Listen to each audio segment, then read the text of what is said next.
Upon entering the shop, I find chaos. I spot Ezra frantically gesturing at Omen, the demon's tail tightly coiled. I'm wary of approaching him after our little incident yesterday, instead choosing to observe from afar. I manage to catch Ezra's eye, and he throws me a sympathetic look. He's stressed, his hands full of bandages and potions. He mutters something quick and sharp under his breath to Omen, who then turns and stares at me with wide, sorry eyes as the witch disappears through his purple curtain. If I ask what's going on, will you give me an answer? The question seems to catch him by surprise. Then he looks away, his lips pursed. He doesn't seem to have forgotten his outburst with me yesterday, or his abrupt departure. Good. It isn't my intention to trip him with the reminder, but just as well that he remembers. Did you bring someone in who was hurt? Brown eyes snap to me almost instantly, and Omen moves as though to step between me and the entrance to Ezra's back room, then catches himself in the middle and forcibly drops his arms to his sides. He opens his mouth, stammers without speaking, then his shoulders drop in defeat. A little spark that might have caught on the bandages rolls in his hand, passes it out. Yes, but maybe you shouldn't see her right now. I mean... He licks his lips, a flick of his black tongue visible. It seems so eerily out of place on a face so painfully human in its distress. At least let Ezra see to her first. He needs some space when he works his magic. Are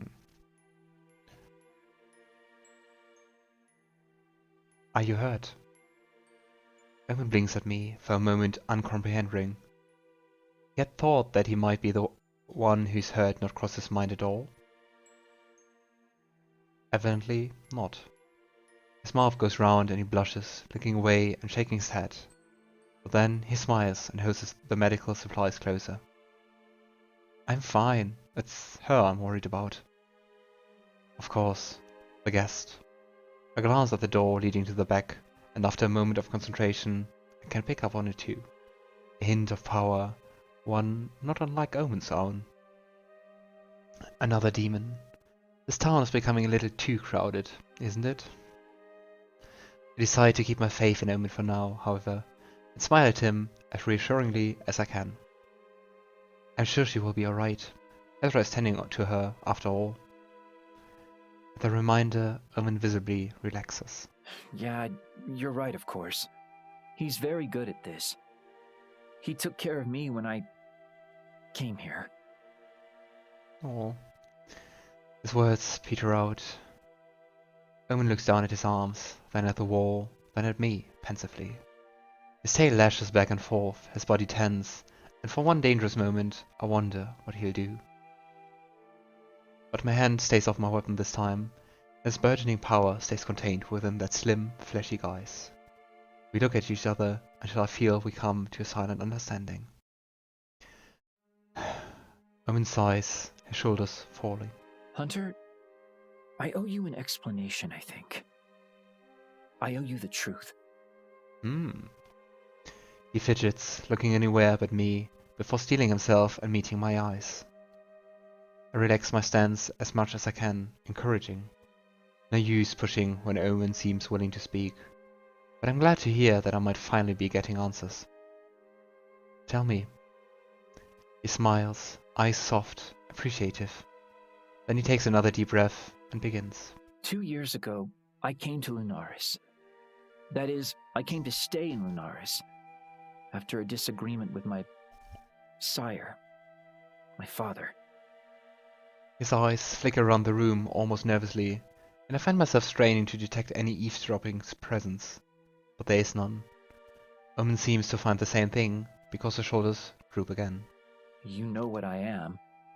I suppose you've already guessed. He sighs. Your people call him Lucifer, I think. The fallen divine, the lord of hells. Oh, not just a demon, but a demon prince? It takes me a moment to process what he said. Demon lore is plentiful and easily accessible when you're a hunter. Even in our early years at the academy, we pored over detailed logs of their fiendish hierarchies, favorite vice is to exploit patterns of their appearances. I would damn well hope I know who the Lord of Hells is. Oh, that is very nice. Omen's brown eyes widen, his jaw going slack in surprise. The glamour truly is something, and I'm starting to wonder if he learned it from the witch behind the curtains. It is? He coughs. That was sarcasm, wasn't it? Mm-hmm. Yeah. That was not sarcasm. No, it was not. Something else also hits me. Wait. Our sire? Omen bites his lips and looks away. Then he nods curtly, eyes flicking to the door leading into the shop. Well then. Does your father know that you're here, in the mortal realm? Can he find you? A terrible thought crosses my mind. The burned bodies, the hunters targeted. No. The vehemence of his denial is startling. I quickly hold up my hands for peace, but Omen isn't paying attention. He's shaking his head vigorously, trembling. No, that can't be him. Him or any of his minions. I would have known. I would have stopped them. And you can see him losing a bit of his glamour. A bit more of his true self. His brown eyes are glowing with fire as he stares at me pleadingly. Literal, simmering flames. I can feel the fire in his core standing here, far enough away, and now that I know where it comes from, the familiarity makes sense. That's one hell of a secret to hold on to. And who is that in the back then? One more colossal fact to add to the messy little mountain of information I've been gathering since stepping foot into this mad town. What else is new by now? I believe you, Omen. Omen's shoulders droop in relief, and I feel something tense inside myself unclench as well. It needs not, and badly. It will not. Besides, this case would have closed far faster if we were run-of-the-mill demons messing about. Right. Omen closes his eyes and says something too quiet for me to hear. Then he breathes in, breathes out, and slowly makes his way to the counter. He sets all the items in his arms down, there, with such deliberateness I know he's doing so to calm his nerves. Something sneaks through, still. I see a flicker of flame about his hair, and intensity to his aura. But only briefly. The pressure fades as Omen raises his head. He doesn't look at me as he speaks. I think I'll just head outside for some fresh air. Are you sure? Omen smiles at me over his shoulder. The curve of his mouth is tense. I think it's for the best. I don't want her to see me like this, rattled and angry. She's my sister. She doesn't deserve it. Also a daughter of Lucifer. He trails off, staring into the distance for a moment. Then he shakes his head and makes for the door, only adding one last thing before he steps outside. Will you go and say hello to her? I'm sure Elaine will find you quite lovely.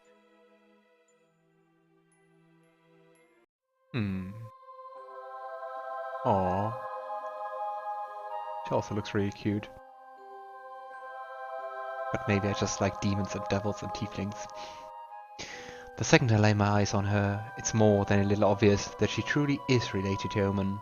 Maybe even his twin, unless the glamour is simply fooling me. Ezra has a poultice carefully pressed to her dainty hand, a pile of gauze covered in a thick black ichor discarded upon the counter by her side. She blinks at me once, twice. Her big eyes are brown and every bit as earnest as Omen's. Hello. Her voice is disarmingly sweet, almost musical even. I smile at her politely, looking to Ezra for a little guidance. Elaine, this is Ethan. Ethan, this is Elaine, Omen's twin sister. Ah, yes. I assume Ezra was just unaware of her existence as I am, but he's polite enough to stay calm and focused, as friendly and as hospitable as ever. It's nice to meet you, Elaine. Oh, you too. Elaine narrows her eyes at me for a brief moment, shaking her head. She looks terrified. She addresses Ezra, but she certainly keeps her eyes on me, on my weapon. Where's Amaros? Oh, that's interesting. I look at Ezra, my confusion quite evident. Amaros? Ah, yes, that. Her face lights up when I say his name, but I gather that she doesn't fully understand my trepidation. Ezra turns to address the demon, patting her hand gently. He's just outside and you are all healed up, but I do think you should go and see your brother now. Okay, yes, I should. Ezra releases her, throwing me a sorry look over his shoulder as he turns to quickly dispose of the mess of medical supplies. It was lovely to meet you, Ethan. Your demeanor is delightful, and I'm still slowly processing exactly what her brother just told me. Yes, you too. She glances at me briefly before shyly averting her gaze, turning to meekly part the curtains that lead into the shop. The second she's gone, a tall, pale figure bursts through the back door. He looks shocked to see me, but quickly recovers. Is she healed? She's fine, and she's with her brother. I suggest you give them space for the time being. Ezra's words are final and somewhat stern, and Amaros quickly wilts under his vibrant green gaze, his eyes still slightly glowing from whatever magic he's just performed. I don't really know how to unpack all of this. What's happened to her? Why are you so desperate to be by her side? He stares longingly at the curtain, Elaine's voice quiet on the other side. Then I remember the note on the stoop of the airbag, the little heart. There's Haiva. Ah, well, I'm courting her, you see? We are together. She was attacked last night by it. The one that has been getting to your kind, I think. Ezra and I share a look, doing little to hide our shock. It? As in the creature? Amaros closes his eyes, sighing heavily. Then he nods. Yes. If you need to tell us something, we can help. Elaine didn't need to get hurt, so if you know where this thing is... He looks at me, then back at Ezra, his throat bobbing as he swallows thickly. He's quite clearly battling with the idea of divulging any more information. Amaros, it's okay. You can trust us. We just want to help. He's right. No one will know what you tell us. We just want people to be safe. He sighs again, his shoulders sinking in defeat. I just want her to be safe. We can see you care for her a great deal, and we want that too. His blue eyes quickly flicker between each of us, and it's the most animated I've seen him. Why are you being so nice to me? My sister and I... He trails off, almost looking right through me. If you have information about the creature, we need to know. People are dying, so I find it hard to hold your beliefs against you if you can offer assistance. Very well. Aurora has been sneaking out at night as of late. That's not exactly uncommon for her, but I believe she's doing more than satisfying her baser urges. Huh. Ezra looks away, covering a quiet cough with his hand. We don't have time to unpack all of that, but I stored it away for later. What do you suspect? I suspect nothing. I know that she's feeding it, or something, at least. Feeding it? He seems unfazed, startlingly so. She may seem cruel and cold, but Aurora has a good heart. She cares for creatures and makes sure they're safe. Can I see Elaine now? Can you maybe elaborate a little on that first? He shrugs, sighing again. It is what it is. I don't dictate to her what she can do and cannot do. I find myself losing interest in our preachings. I just want to keep Elaine safe now. Ideally, we leave this wretched place for good, but her and Omen have only just reunited. Would she be so quick to leave him? Maybe not. I think it's best for both of you to stay here and lay low. I'm not sure why the creature attacked her. It hasn't attacked anything inhuman so far. He looks at me, fixes my gaze, and with perfect confidence. What do you know? A chill rolls along my spine, but I shake it off. You're right, I don't. I'd really like to leave now. You can leave, but I need you to promise me something. He narrows his gaze. Go on. Watch Aurora, and the second you see her doing anything out of the ordinary, you find me. I will ensure Elaine is safe, I swear to you, but your cooperation is essential. I see Ezra shifting nervously out of the corner of my eyes, but I stand my ground. Amaros continues to assess me. Fine. I will seek you out, and I will watch my sister. Farewell, Hunter. Which? Well, that was interesting. Oh yes. I anticipate some commotion from behind the curtains, but I hear nothing but silence. Interesting is fitting it lightly. How are you, anyway? I have a quick laugh, because the question feels far too casual for the amount of information I've digested in the last forever. Tired, confused, the usual. I suppose I haven't done much to help with that, have I? I wanted to apologize for not being totally honest with you and for making your life a little harder than necessary. You already have so much on your plate. He seems genuine, and aside from his odd behavior yesterday, I've no reason not to trust Ezra. I spoke to August last night and Piper this morning. They know about the stash. Fear flashes across his features, but I quickly reassure him.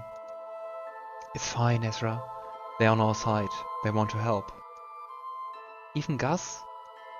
Yes, even August. Are you sure you're not magic? Because that seems like an impossible task. I shake my head profusely, but I would sure love some magic. No magic here. A smile grows and he seems to relax exponentially. It's nice to see. Then, let's talk. He takes a deep breath. The reason I was so hesitant to discuss Aya, or the Enforcers for that matter, is because Oh. I used to work for them. Oh. You were an enforcer. Hell no! I went in and I assisted in the infirmary or morgue whenever they needed an extra pair of hands. Healers, good healers, are few and far between around here. It's what I always wanted to do, to apply my skills where most needed. Helping those who dedicate their lives to ensuring our safety was an honor. The murders began and I examined the first body. You can even call it that in the state that it was in. I listen intently, taking all of this in. A little perplexed, a little caught off guard. Something shifted within the headquarters after that. They started treating me differently, called me in less. And then, when I was there, they kept me clear of any hunters. It became quite clear they didn't want me there any longer. Information was being kept from me, important notes about the victims I was supposed to be examining. The Aya incident happened, then another dead hunter turned up, and they revoked my access. That all sounds very, very fishy. They took away all of my notes. Notes? He nods, glancing over at the kitchen counter. I may have had Piper retrieve them for me. If you'd like to take them, there's not much, but you're welcome to them. Of course we take them. Yeah, I will take them. He opens one of the kitchen drawers, pulling out a pile of parchment. Then he discards what looks like a fake wooden bottom. The notebook is nestled safely beneath it. Nice. Here. I tuck it away inside my jacket for later. So, why were you so afraid to tell me this? You did nothing wrong. You were helping people. He offers me a sorry gaze, his brow furrowed, fingers curled in a fist at his side. They don't like people talking about it, about the deaths. Many of us have our suspicions now, and they know. I think they'd do anything to keep what's happening quiet. Like not telling me who the latest victim is. Exactly. I wasn't even sure if I could trust Gus, but I wanted to so badly that I pushed my apprehension aside. You were right to trust them, they're on our side. They're scared too. I really do hope they are on our side. Oh Gus, I just want all of this to be over. What are we going to do? I smile, and Ezra's expression lights up. You have a plan? I have a plan. I'm going to need your help along with a few of the others. Anything you need, I'm your guy. Well, magic-wise anyway. We share a laugh, and Ezra definitely seems more relaxed now, like a weight has been lifted off his shoulders. Pipe and I are going into the dungeon to see if we can locate Arya. If we can talk to her, I think we might have a start. Everything leads back to when she was arrested, as far as I can tell. How on earth are you going to get down there without being caught? That's where you come in. It may involve you and August working together. Does Gus know about this little plan of yours? I grimace, waving my hand in a so-so gesture. Partially? You're lucky I trust you, and I'm here for you. Just tell me when and where. Thank you, Ezra. Now, how can I find Finn? Why, a secret passageway, of course. You're in the right place. He bends down, kicking aside a colorful rug to reveal that hidden hatch. It creaks loudly when he opens it, a gust of cold, stale wind rising from its depths. Walk for about 10 minutes, and then when you see candlelight, it's the third door on the left. Don't be alarmed by any vampires you stumble across. They're all friendly. I kind of wonder why he had that hatch, but he and Finn seems to be very close, so... I nod, taking a deep breath. I lower myself into the hatch, gazing up at him with a smile. See you around.